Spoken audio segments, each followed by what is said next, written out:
नमस्कार, मैं साहुल पांडे और आप देख रहे हैं न्यूज 10 इंडिया।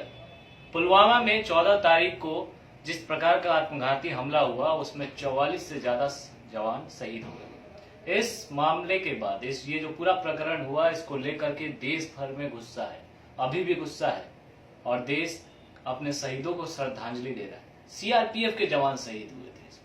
सीआरपीएफ जो अर्धसैनिक बल का हिस्सा है, ये सीआरपीएफ जो होता है ये भी देश की सेना की तरह बॉर्डर पे या फिर देश के अन्य राज्यों में जो जंगल होते हैं या फिर नक्सल प्रभावित इलाके होते हैं वहां पे ये लोग तैनात होते हैं। सीआरपीएफ सीधे तौर पे कहें तो होम मिनिस्ट्री यानी कि जो होम मिनिस्टर है हमारे राजनाथ सिंह, उनके अंडर में काम करती है। यही कारण है आपने देखा होगा कि सीआरपीएफ जवानों को कंधा देते हुए राजनाथ सिंह भी नजर आए थे और वो बार बार सीआरपीएफ के फंक्शंस में, उनके इवेंट्स में जाते रहते।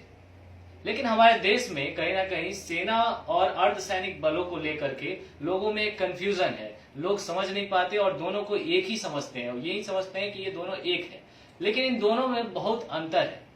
अंतर सिर्फ काम को अगर कहें तो काम में वो अंतर नहीं दिखता है, लेकिन इनके जो सरकार की तरफ से इन्हें सैलरी मिलती है, इन्हें भत्ता मिलता है, उन सब चीजों को लेकर के इनमें बहुत सारा भेदभाव होता है। कैसे काम करती हैं सेनाएं? सेना में सिर्फ इंडियन आर्मी, एयरफोर्स और इंडियन नेवी शामिल हैं। सेना आमतौर पर युद्ध के वक्त मोर्चा संभालती है। शांति के समय सेना देश भर में सेना के लिए बनाई गई छावनी यानी कैंटोनमेंट में रहती हैं। आर्मी, एयरफोर्स और नेवी के लिए अलग अलग रिहायशी क्षेत्र बनाए गए हैं। आमतौर पर जब युद्ध नहीं होता है तो सेनाएं वहीं रहती हैं।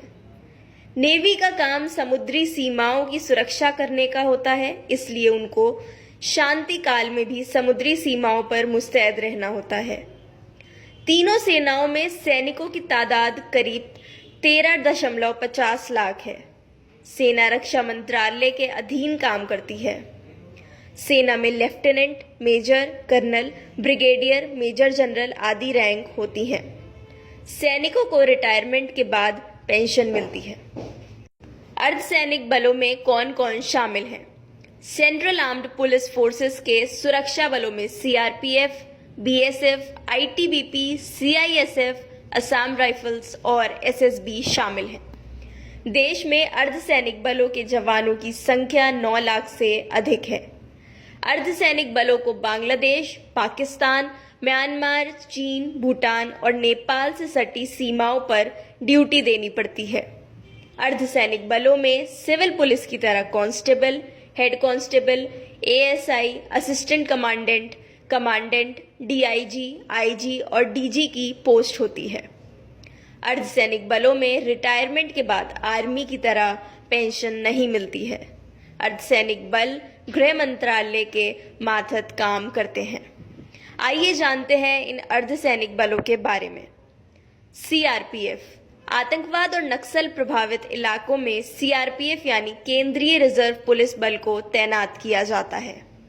बीएसएफ बॉर्डर सिक्योरिटी फोर्स को बांग्लादेश और पाकिस्तान से सटी सीमा ड्यूटी पर लगाया जाता है। बीएसएफ शांति के समय तैनात की जाती है। युद्ध के समय बीएसएफ की जगह सेना मोर्चा संभालती है। बॉर्डर पर शांति के वक्त सेना के जवान सीमा से दूर रहते हैं। आईटीबीपी भारत तिब्बत सीमा पर भारत तिब्बत सीमा पुलिस को लगाया जाता है। सीआईएसएफ केंद्रीय औद्योगिक सुरक्षा बल पर सरकारी उपक्रमों की सुरक्षा का जिम्मा है। असम राइफल्स इन्हें असम के उग्रवाद प्रभावित इलाकों में ड्यूटी देनी होती है। एसएसबी सशस्त्र सीमा बल को भारत नेपाल सीमा पर तैनात किया जाता है। क्या है अर्धसैनिक बलों की बड़ी शिकायत? अर्धसैनिक बल बीते कई सालों से सेना जैसी सहूलतों की मांग कर रहे हैं। उनकी शिकायत रहती है कि वो भी सेना जैसी परिस्थितियों में देश के भीतर और सीमाओं पर काम करते रहें। ऐसे में उनको भी उसी तरह की सेवा शर्तें और सम्मान मिलना चाहिए जैसे कि सेना को मिलता है। Confederation of retired paramilitary association के महासचिव रणवीर सिंह के मुताबिक 7वें वेतन आयोग में अर्धसैनिक बलों को सिविलियन का दर्जा दे दिया गया है। 1 रैंक 1 पेंशन की बात तो दूर, 7वें वेतन आयोग ने उनको भत्ता तक नहीं दिया है। अर्धसैनिक बलों के जवानों के साथ सरकार सौतेला व्यवहार कर रही है। उनकी न केवल पेंशन बंद कर दी गई है, बल्कि फौजियों की तरह एमएसपी भी नहीं दी जाती है। इसके साथ साथ सेना के कैंटीन में जीएसटी की छूट दी गई है, लेकिन अर्धसैनिक बलों के कैंटीन में जीएसटी की भी कोई छूट नहीं दी गई है।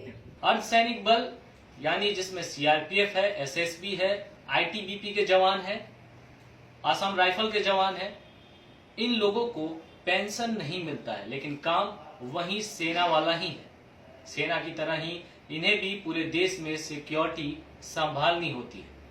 फिलहाल इस रिपोर्ट में इतना ही। देखते रहें न्यूज़ 10 इंडिया। सब्सक्राइब करें हमारे YouTube चैनल को और बेल आइकन को दबाएं ताकि हर वीडियो सबसे पहले देख पाएं। आप हमें Facebook और Twitter पर भी फॉलो कर सकते हैं। वीडियो देखने के लिए धन्यवाद।